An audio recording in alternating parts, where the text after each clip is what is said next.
सभ्यता का इतिहास केवल पृथ्वी की कहानी नहीं, बल्कि समय और चेतना के चक्रों की एक गाथा है। शास्त्रों में वर्णित चतुर्युग प्रणाली जो है वो सतयुग, त्रेता, द्वापर और कलयुग केवल ये समय की माप नहीं है, बल्कि ब्रह्मांडीय विकास और पतन की प्रक्रिया का प्रतीक है। वर्तमान में हम जिस काल में हैं उसे 28वां महायुग और 2448वां कलयुग कहा गया है।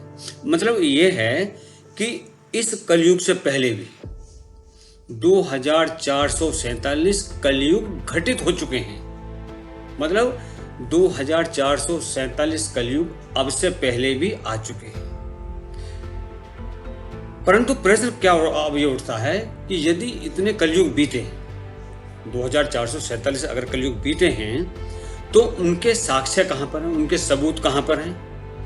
क्या वास्तव में वो इस पृथ्वी के ऊपर हुए या ब्रह्मांड के किसी और कोने में हुए?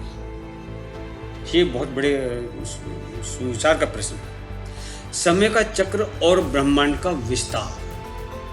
शास्त्र कहते हैं कि अनंत ब्रह्मांडों में जितने भी ब्रह्मांड हैं उनके अंदर में अनंत पृथ्वियां हैं। विष्णु पुराण भाग 2 अध्याय 7 उसमें ये लिखा है। यानी हर ब्रह्मांड में सृष्टि, युग और प्रलय का चक्र अपने अपने ढंग से चलता रहा।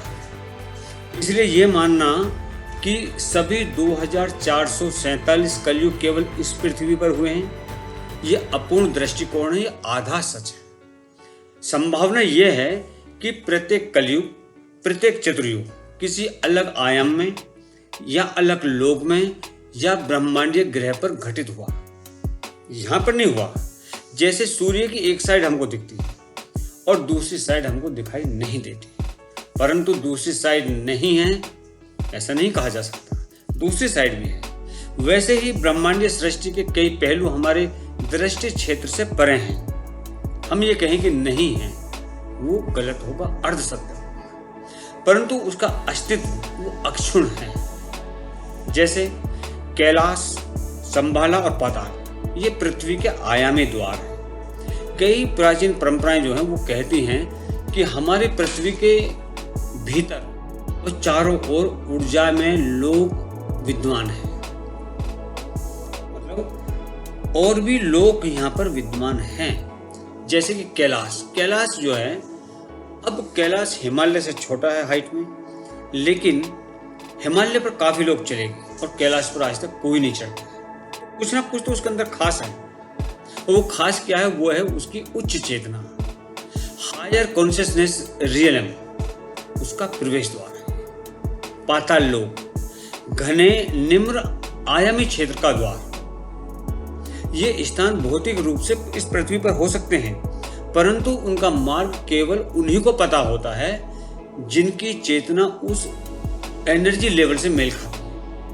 यानी वो हमारी पृथ्वी के पैरेलल डायमेंशंस हैं। संभव है कि हर नया युग चक्र सतयुग से लेकर के कलयुग तक किसी न किसी ऐसे ऊर्जा में आयाम में घटित होता हो जहां पहले सभ्यता जन्म लेती है, विकसित होती हैं और फिर वो विलुप्त हो जाती है, जैसे कोई कॉस्मिक लेबोरेटरी।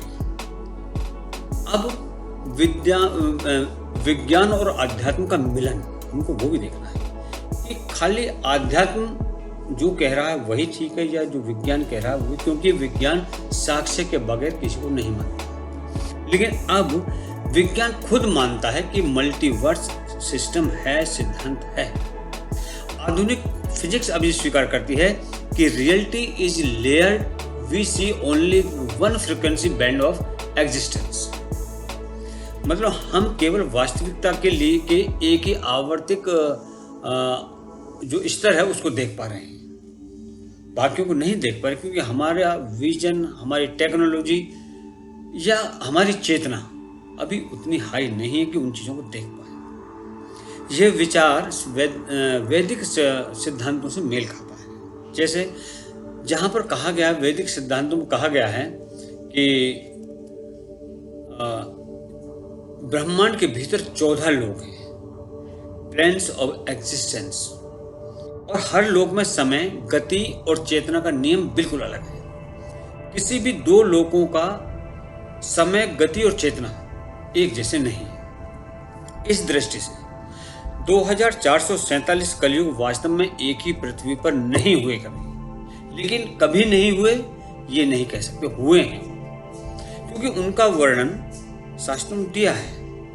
बल्कि विभिन्न आयामी लोकों या समांतर जो पैरेलल पृथ्वी हैं वहां पर घटित हुए होंगे। जिस तरह चंद्रमा की दूसरी साइड हमारे लिए अभी तक अदृश्य थी जब तक कि वहां पर हमारा चंद्रयान नहीं पहुंचा, वैसे ही ये युग अभी हमारे अवलोकन से बाहर है, हम उनको भी नहीं देख पा रहे हैं। ये एक समस्या है भी हमारी, परंतु अस्तित्व में है। अगला, मानव स्मृति और प्राणों का सत्य क्या है। आदमियों की स्मृतियां जो वोकल ट्रांसफॉर्मेशन होता है, जो हम बोल करके एक पीढ़ी से दूसरी पीढ़ी को जो हम चीज ट्रांसफर करते हैं, वो और प्राणों का सत्य है। जब किसी सभ्यता के पास किसी लोक या स्थान की स्मृति होती है, जैसे कैलाश, संभाला या पाताल, तो ये इस बात का प्रमाण है कि कभी किसी ने वहां पहुंचकर अनुभव अवश्य किया है। बगैर अनुभव के कोई भी इंसान, चाहे वो उसका किसी भी तरह से उसने आभास किया हो, अनुभव किया हो, वो उस चीज के बारे में कल्पना नहीं कर सकता, लिख नहीं सकता है। क्योंकि नामकरण केवल अनुभव से उत्पन्न होता है, कल्पना से नहीं होता। जब तक आप किसी चीज का अनुभव नहीं करोगे, आप उसका नामकरण नहीं कर सकते, सोचने मात्र से नहीं होता। इसलिए कहा जा सकता है कि हमारे पूर्वजों में से कुछ ने इन ऊर्जा में लोगों की यात्रा की है और उन्होंने जो देखा वही आज हमारे पुराणों, ग्रंथों और मिथकों के रूप में जीवित है। समय केवल घड़ी नहीं है, चेतना का विस्तार है। कलयुग कोई समय सीमा नहीं है, बल्कि चेतना के पतन की अवस्था है। और सतयुग चेतना के शुद्धतम रूप का प्रतीक है। इन अवस्थाओं का चक्र केवल पृथ्वी पर ही नहीं है, बल्कि पूरे ब्रह्मांड के लेवल पर, स्तर पर वो चलता है। इसलिए यह कहना गलत नहीं होगा कि अब तक बीते 2447 कलयुग ब्रह्मांड के उन अनगिनत लोकों में घटित हुए जहां जीवन, चेतना और समय का क्रम हमारे समान या उससे भिन्न रहा है। और यही कारण है कि हम उनके भौतिक साक्ष्य हमको उनके नहीं मिलते हैं। क्यों नहीं मिलते? क्योंकि वो इस पृथ्वी पर नहीं हुए, बल्कि वो दूसरे डायमेंशंस में घटित हुए हैं, दूसरे आयामों में वो घटित हुए हैं।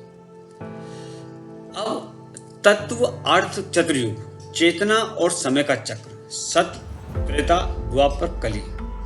कलयुगों की संख्या 2448, अनेक लोकों, आयामों में घटित समय का चक्र, कैलाश, संभाला, पाताल, पृथ्वी के आयामी द्वार या ऊर्जा केंद्र, पुराणों की स्मृतियां, प्राचीन और अनुभवों का दस्तावेज, विज्ञान की दृष्टि, मल्टीवर्स और क्वांटम आयामों की व्याख्या, ये इसमें मेन चीजें हैं। दूसरा,